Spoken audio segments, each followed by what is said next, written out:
நாடாளுமன்றத்தில் இருக்கிற ஈரவைகளில் மிக முக்கியமான அவை வந்து மக்களவை. இந்த மக்களவையில் மொத்த உறுப்பினர்களுடைய எண்ணிக்கை 552க்கு மிகாமல் இருக்கணும். இப்போதைக்கு நம்ம இந்தியாவில் நாடாளுமன்றத்தில் மக்களவையில் 545 தொகுதிகள் 545 உறுப்பினர்கள் இருக்காங்க. அதில் மக்களால் தேர்ந்தெடுக்கப்பட்ட உறுப்பினர்களுடைய எண்ணிக்கைன்னு எவ்வளோன்னு பார்க்கும்போது 543.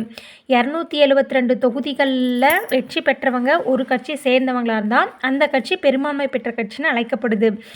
543ல் 543 பேர் மக்களால் தேர்ந்தெடுக்கப்படுவாங்க. மீதமுள்ள 2 பேர் வந்துட்டு ஆங்கிலோ இந்திய சமூகத்திலிருந்து குடியரசுத் தலைவரால் நியமனம் செய்யப்படுவாங்க. இந்த மக்களுடைய பதவிக்காலம்னு பார்க்கும்போது 5 ஆண்டுகள். இந்த மக்களவையை கலைக்கும் அதிகாரம் பெற்றவர் வந்துட்டு குடியரசுத் தலைவர்.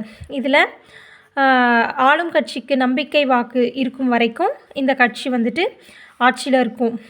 இந்த ஆளும் கட்சியை சேர்ந்த கட்சியோட தலைவர் வந்துட்டு பிரதமராக இருப்பார். அதுக்கப்புறம் இந்த பிரதமர் தான் அமைச்சர்களையை தேர்வு செய்வார்.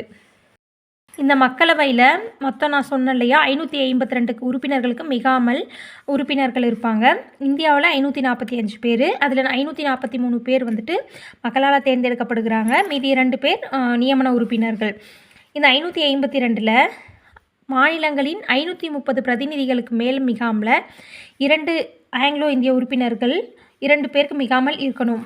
ஒன்றிய ஆளுகைக்கு உட்பட்ட பகுதிகளிலிருந்து 20 உறுப்பினர்களுக்கு மிகாமல் இருக்கணும். அதாவது யூனியன் டெரிட்டரிஸ்லேருந்து 20 பேர் வரைக்கும் தேர்ந்தெடுக்கப்படலாம்.